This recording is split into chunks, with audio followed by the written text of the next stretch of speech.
ఏంది? అవునరా, జూనియర్ ఎన్టీఆర్ రామ్ చరణ్ తేజ్ వచ్చి నన్ను కొట్టేసిపోయినారో. అయ్యో మావో, మన దొరగాడికి బుర్ర పాడైపోయినట్టుగా ఉంది. వీని కొట్టేదానికి హైదరాబాద్ నుంచి జూనియర్ ఎన్టీఆర్ రామ్ చరణ్ తేజ్ వచ్చినారంట. నాకు భలే కామెడీగా ఉంది మావా. కరుణా కొడక, నవ్వినావంటే చంపేస్తాను చెప్తా ఉంటా. నిజంగా నన్ను కొట్టింది జూనియర్ ఎన్టీఆర్ రామ్ చరణ్ తేజరా? అవే మొహాలుచ్చి కొట్టినాయి. అల్లుడు, ఏంది నువ్వు మాట్లాడేది?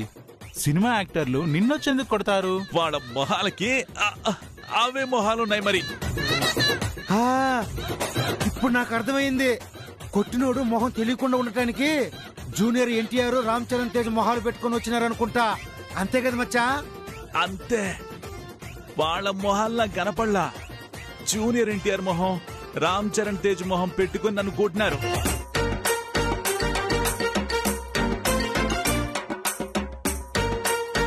చెల్లాయ్, ఆ వచ్చినోళ్ళిద్దరు ఎవరు నీకు అర్థమై ఉంటది కదా? అర్థమైంది. ఆ బాలాజీ గడు గోవింద్ గడి వచ్చుంటారు. కనకరత్నం, నా కొడుకుని కొట్టింది ఖచ్చితంగా నీ కొడుకులు బాలాజీ గోవింద్ గాళ్లే. చీచి, వాళ్ళెందుకు వస్తారు? వాళ్ళకంత ధైర్యం యాడిది? అయినా ఇంటికొచ్చి కొడతారా ఏందాళ్ళు? ఖచ్చితంగా వాళ్ళే, ఇందులో ఎలాంటి డౌటు లేదు. సింగముత్తో వాళ్ళు ఈ ఊళ్ళోనే యాడ ఉండారో మనుషుల్ని పెట్టి ఇంటింటికి ఎత్తుకించు. సరే మామా. నా కొడుకు మెడని ఇట్టా విరిసేసి వార్నింగ్ ఇచ్చేసిపోయిన వాళ్ల తలకాయలు వాళ్ల మొండాల మీద ఉండకూడదు. మన ఇంటి గుమ్మానికి ఎలాడదీయాలి. అట్నే మామా, ఈరోజు సాయంకాలం కల్లా వాళ్ళ తలకాయలు తీసుకొస్తా. రాజపాండే, ఆవేశంలో మీరేం మాట్లాడుతుండారో మీకే తెల్లా. తలకాయలు ఊళ్ళ వాళ్ళవి కాదు, నా పిల్లకాయలువే. నువ్విట్ట తలకాయలు కోసిస్తానంటే ఎట్టా? నేను ఈ పెళ్లి జరిపించాలి, నా చేతుల మీదుగా జరిపించాలని చెప్పినావు. అట్లాంటిది నా కొడుకులు తలకాయలు తీసేస్తానంటావా? మరి నా కొడుకు తలకాయ విసిరేసి వార్నింగ్ ఇచ్చిపోయిన వాళ్ళని ఊరికే వదిలేస్తాననుకున్నావా? వదిలే ప్రసక్తే లేదో. రై సింగముత్తో, అమ్మా, తలకాయలు కావాల్సిందే. తీసుకొస్తా మామా. నువ్వు ఉండవయ్యా. తలకాయ అంటే ఏ ఏట మాంసం తలకాయ కూర తెచ్చినట్టు నువ్వు తెస్తాను అంటా ఉండావు. వాళ్ళిద్దరు నా మనవాళ్ళు. అవునవును, మీరట్ట ఇద్దరు మేనల తలకాయ తెంపేస్తే నా మేనలు లెక్క తగ్గుద్ది. లెక్క ముఖ్యం. ఎట్టి పరిస్థితుల్లోనూ వదిలే ప్రసక్తే లేదు. వాళ్ళని చంపి తీరతాం. రాజపాండే, వాళ్ళు నా కొడుకులయ్యా. వాళ్ళు చేసే పని ఎదిరించి మీకు సపోర్ట్ గా నిలబడుండా. కనీసం నా మోహన్ చూసైనా ఆలోచించు. వాళ్ళని చంపేది కాదు, వాళ్ళని పట్టి నాకు అప్పగించండి. ఆ ఎదవల్ని పెళ్ళయ్యేంత వరకు ఇట్రానేకుండా నేను చూసుకుంటా. సరే, ఈ పెళ్లి నీ చేతుల మీదుగా జరగాలన్నాను కాబట్టి, నువ్వు జరిపిస్తానన్నావు కాబట్టి నీ కొడుకుల్ని ప్రాణాలు తీయకుండా వదిలేస్తా. సింగముతో మామా, వాళ్ళని సంపమాక. వాళ్ళు యాడున్నా పట్టి తీసుకురా. సరే మామా. ఆ మెడకాయ కాస్త సరిచేయండి ఆ మెల్లగా, లేకపోతే అట్నే ఉండిపోతాది. తాళి కట్టేటప్పుడు పెళ్లి కూతురు పక్క చూస్తా కూసుని ఈడొక పక్క చూస్తా కూర్చున్నాడంటే ఊళ్ళో వాళ్ళకి ఇష్టం లేని పెళ్లి చేసినట్టు తెలిసిపోతాది. సర్లే, మాకు తెలుసు, మీరు పోండి. మచ్చా, మామా, వాళ్ళు బ్రతిమలాడంత మాత్రాన వదిలేస్తామా వాళ్ళిద్దరిని? ఒరే, అది వాళ్ల ముందు చెప్పిన మాట. వాళ్ళని ఎట్టి పరిస్థితుల్లోనూ వదలబాక. వాళ్ళు ఖచ్చితంగా ఈ ఊళ్ళోనే యాడ్నో దాక్కొని ఉండాలి. వాళ్ళని పట్టి వాళ్ళ తలకాయలు తీసుకురా. ఆ తలకాయలు చూపించే కనకరత్నం చేతుల మీదుగా నా కొడుకు పెండ్లి జరిపిస్తా. సరే మామా. అబ్బా, ఏదో టెన్షన్ తో పాటు ఈ గడ్డం ఒకటి దూరదా. అబ్బాబా, బంగారు కోడి పెట్ట వచ్చనుండి చెప్పండి. బంగారు కోడి పెట్ట వచ్చనుండే. ఏంటిది? ఎట్టున్నాను ఇప్పుడు హీరో మాదిరిగా లేనా? నీ బొంద. సినిమా హీరో మాస్క్ వేసుకుంటే సినిమా హీరో మాదిరిగా లేకుండా ఇంకెలా ఉంటావు?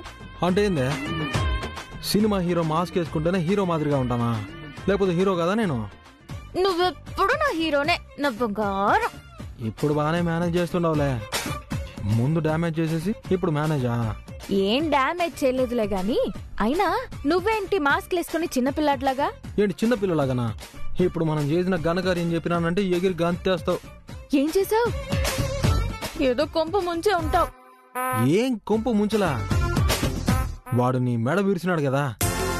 నేను బాలాజీ గాడు ఎన్టీఆర్ రామ్ చరణ్ లాగా మాస్కులు వేసేసుకునే వాడి మెడకాయ విరిసేసి వచ్చినాం. ఏంటి మేడి విరిసేసులా? ఓరి దుర్మార్గుడా!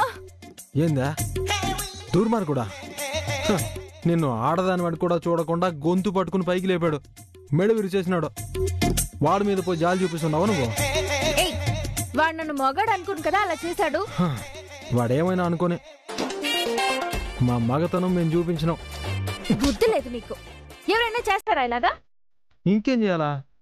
వాడి దగ్గరికి పోయి శబాష్రా నా పెళ్ళ మెడ బాగా విరిచేసినవరా అని చెప్పేదా? అబ్బబ్బా, తిన్నగా ఉండవు కదా.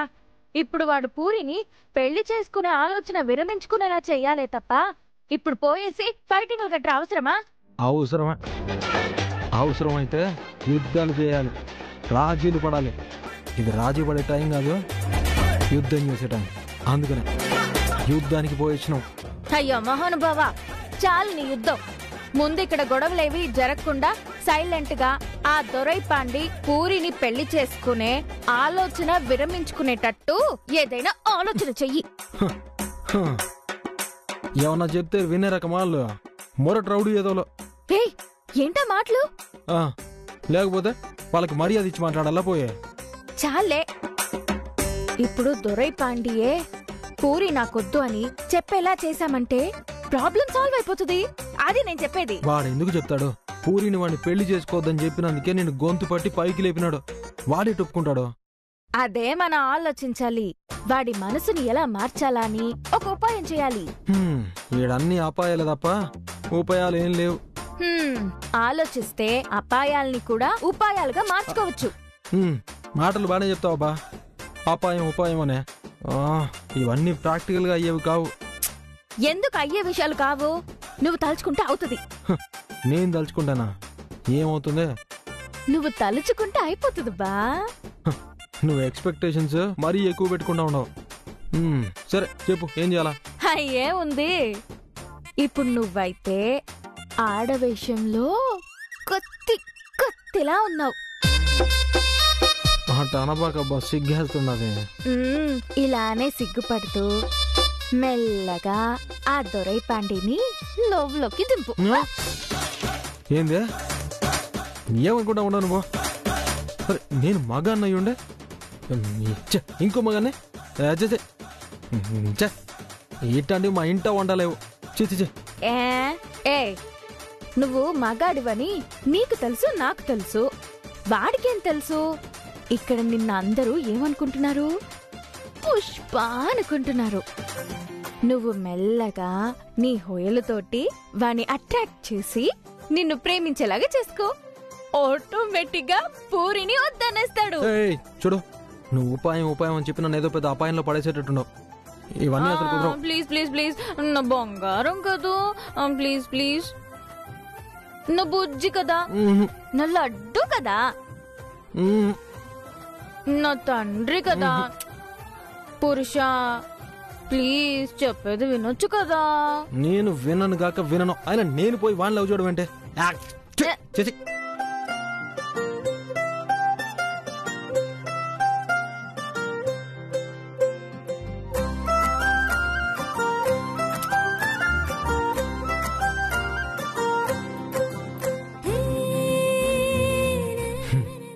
నీకు నా వీక్నెస్ బాగా అర్థమైపోయిందమ్మా.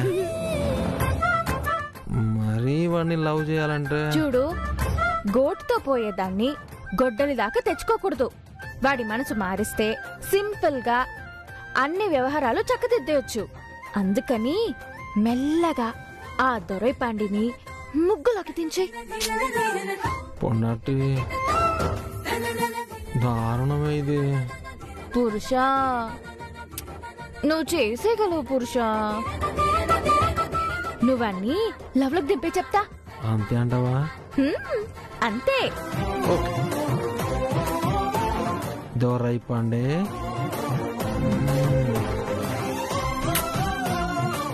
I love you. అబ్బా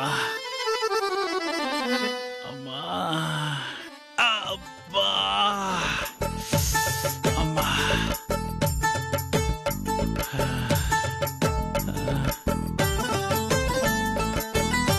రేయ్, అబ్బా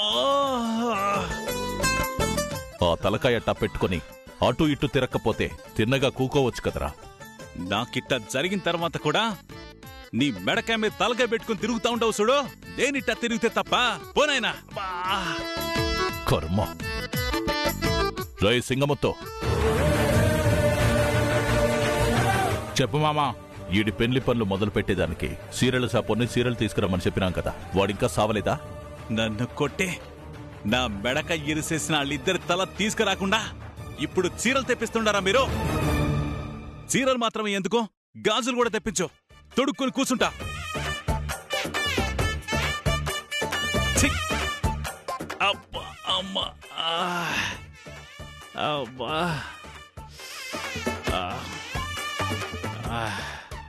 ఏమిరా గాజులు తొడుక్కుంటానంటా ఉండవు? ఏమైందిరా నాయనా? అబ్బా రే ముసలోడా, అసలే నేను చిరాకులో ఉండా. అబ్బా అమ్మా అబ్బా. ఏందో వీడు నాతో మాట్లాడుతున్నాడో గోడతో మాట్లాడుతున్నాడో తెల్ల. తలకాయ అటు తిప్పుకుని మాట్లాడుతున్నాడు.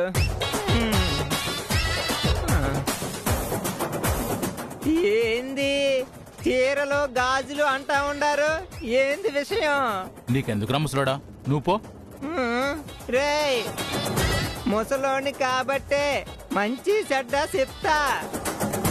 మీ ఇంట్లో ఒక దుష్ట శక్తి, దుష్ట గ్రహం తిరుగుతా ఉండాది. అది తెలియట్లా మీకు? దుష్టగ్రహమా? అవును. అన్నీ మీ ఇష్టానికి చేస్తా ఉండారు కాబట్టే అరిష్టాలు జరుగుతూ ఉండాయి. ఇద్దరు ఈ ఇంటికి వచ్చి నీ కొడుకు మెడని ఇరిసేసి పోయినారంటే అర్థం ఏంటి? మీ ఊర్లో మీ ఇంట్లో పరాయి రాష్ట్రం నుంచి వచ్చి పరాయి వాళ్ళిద్దరు సెలరేగిపోయినారంటే అందులోనే మీకు అర్థం కాలా మీకేదో గ్రహణం పట్టిందని? రే ముసలోడా, గమ్మునే ఉండు. ఇప్పుడే టెన్షన్తో చస్తుంటే మళ్ళీ గ్రహణం అని భయపెట్టమాక. నువ్వు ఉండు సింగముతో. ముసలాయనా, ఇప్పుడు వాడి పెండ్లికి మిగతా వాళ్ళందరికీ కాబోయే కోడలికి సీరియల్ కొనాలి కదా, అందుకని సీరియల్ షాపుని రమ్మన్నాం. ఇప్పుడేమంటావు? ఎట్టా మడ్రో మానభంగమో చేసినట్టు ఎలా పాల చూడకుండా శుభకార్యం చెయ్యాలని చూస్తే ఎట్నే మెడకాయ తిరిగిపోయినట్టు ఆడి బతుకు కూడా తిరిగిపోతాది. ఆడికేవో గ్రహ దోషాలుండాయి. అందుకే ఆడి పెళ్లి మాట ఎత్తగానే ఇన్ని తతంగాలు గొడవలు జరుగుతూ ఉన్నాయి. నాకు తెలిసిన A1 సిద్ధాంతి దంపతులుండారు.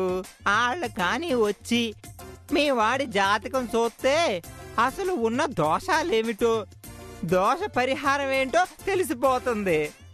ఆ తర్వాత చకచక పెళ్లి పనులు జరిగిపోతాయి. ఏంది సిద్ధాంతి దంపతుల? అదేంది సిద్ధాంతి ఉంటారు గాని సిద్ధాంతి దంపతులేంది? వాళ్ళు స్పెషల్. నువ్వు అంటే వాళ్ళని ఫోన్ చేసి ఇక్కడికి రప్పించేస్తా. ఇప్పుడుండే పరిస్థితికి ఊ అనక ఊహు అంటామా? అట్నే కాని పెద్దాయనా. ఓకే, ఇవాళ నుంచి ఆడి పెళ్లికి పట్టిన దరిద్రాన్ని ఎట్టా దులిపేస్తానో చూస్తా ఉండండి. రై సింగముతో పద.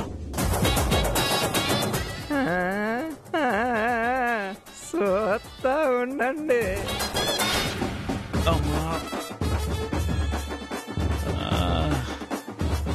మామా, నా మెడ అట్టే ఫిక్స్ అయిపోయినదే. ఏదైనా చేసి సరిచేయి. అదేరా ఇందాక నుంచి చూస్తా ఉన్నాను, దీన్ని ఎట్టా సరిచేసేది అని. ఓ పని చెయ్యి, ఆ, ఆ వీధి చివరన మెకానిక్ ఉంటాడు కదా, ఆయన తీసుకురా. అబ్బా, ఆయన తీసుకొస్తే మొత్తం స్క్రూలన్నీ ఇప్పే సెటరేట్ చేసేస్తాడు. ఆ? మెడకాయని అట్ట కూడా సెటరేట్ చేయొచ్చా? పోయి పిలుచుకొస్తా ఉండు. ఏ మామా, బుద్ధుండదా లేదా నీకు? ఏంద్రా మావన్ పట్టుకుని అట్ట అంటుండావు? లేకపోతే ఏంది? నేనేదో ఎటకారంగా చెబితే నువ్వు పోయి నిజంగానే తీసుకొస్తానంటా ఉండవు. నువ్వు ముందొచ్చి మెడకాయ సరిచి. సరి చేస్తా ఉండు.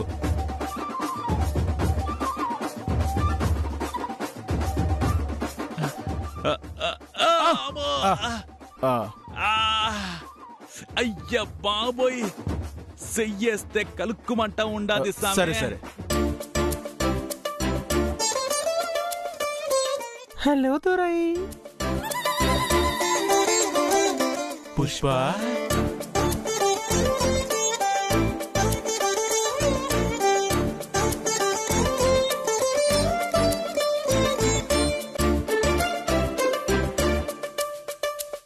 సింగముత్తు. పుష్ప, నువ్వు పిలుస్తా ఉంటేనే మత్తుగా ఉండదబ్బా. మామా, ఏందా ఆడపిల్లతో ఆ మాటలు? అది కాదురా, ఆడపిల్ల కదా, పొగిడితే సంతోషపడతాదని. నువ్వు పొగడబడలా, యూత్ మేము ఉండాం కదా. నువ్వు యూతా? నువ్వు నేను ఒకే టైంలో పుట్టినట్టుండాం. యూత్ అంట, యూత్.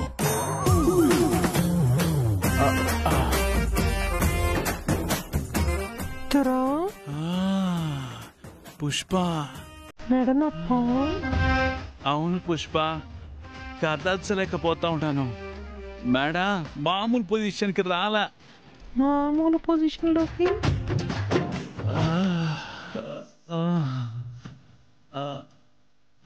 పుష్ప,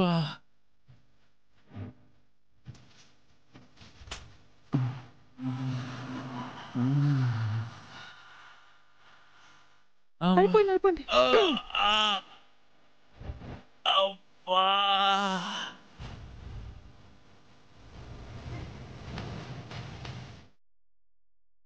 ఒకసారి హెడ్ బాల్లాగా రౌండ్ గా తిప్పు. వావ్ పుష్ప, నీ చేతుల్లో ఏదో మంత్రం ఉండదు. మంత్రం కాదు, నువ్వు అట్టుంటే చూడలేక మనసు విలవిల్లాడిపోతుంది. అవునా? నేను కష్టపడతా ఉంటే నువ్వు చూడలేకపోతా ఉండవా? వీడు పూరిని పెళ్లి చేసుకోబోతా దీని లైన్ లో పెడుతున్నాడేంటి? మనం అస్సలు గప్పకూడదు. అబ్బా,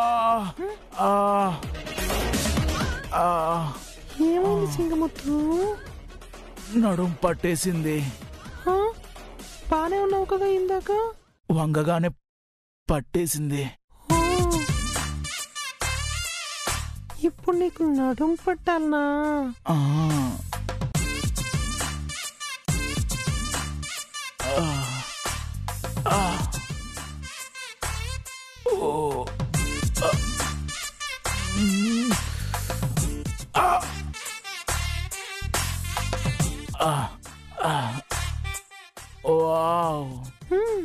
పుష్ప, నీ టచ్చింగే టచ్చింగ్. అలా టచ్ చేసావా లేదో వెంటనే సెటరేట్ అయిపోయింది.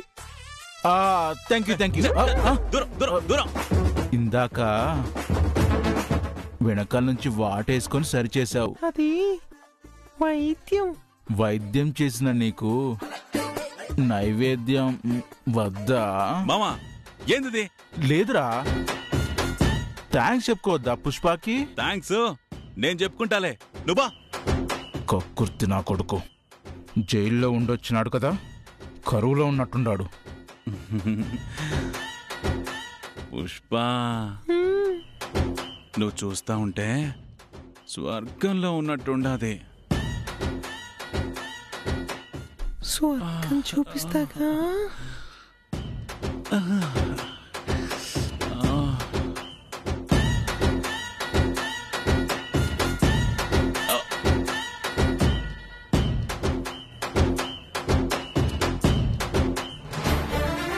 సామి వాళ్ళు పూరికి దొరైపాండికి పెళ్లి ముహూర్తాలు పెట్టడానికి సిద్ధాంతిని పిలిపిస్తున్నారు. ఇప్పుడు ఆ సిద్ధాంతి వచ్చినా పద్ధతి ప్రకారం ముహూర్తాలు చూసి పెళ్లి జరిపించడానికి అయ్యుండదు.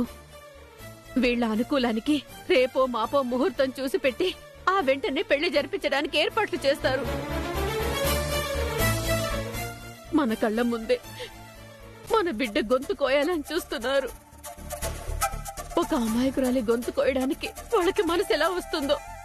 వాళ్ళ మీద కోప్పడో బాధపడో ప్రయోజనమేముందమ్మా? నా విషయంలో వాళ్ళు చూపించే రాక్షసత్వానికి మీరు చేసేదానికి పెద్ద తేడా ఏం లేదు కదా. హే పూరి, ఏం మాట్లాడుతున్నావే నువ్వు? నీ గురించి మేమింత భయపడుతూ బాధపడుతూ ఉన్నాం. మమ్మల్ని వాళ్ళతో పోలుస్తావా? మేమంత రాక్షసంగా ఉన్నామా? అలాగే ఉన్నారు కదమ్మా. వాళ్ళ దుర్మార్గానికి తలంచి నన్ను వాడికిచ్చి పెళ్లి చేయడం తప్ప మీరేం చేయగలరు? నేను ఇష్టపడిన మనిషిని పెళ్లి చేసుకోవడానికి మీరు ఒప్పుకోవడం లేదు. ఇక్కడున్న ఆ రాక్షసులతో పోల్చుకొని ఆ బాలాజీని, ఆ కుటుంబాన్ని గొప్పోళ్ళని ఒప్పుకోమంటావా? నీ కళ్ళ ముందు ఏం జరుగుతుందని కనబడట్లేదా? ఆ కనకరత్నం వీళ్లకంటే పెద్ద రాక్షసురాలు. ఆడదయ్యుండి కనీసం కనికరం లేకుండా దగ్గరుండి నీ గొంతు కొయ్యాలని చూస్తుంది. అలాంటి ఇంటికి నువ్వు కోడలికి వెళ్తే నీ పరిస్థితి ఏంటో నువ్వు ఆలోచించకపోవచ్చు, కానీ మాకు తెలుసు.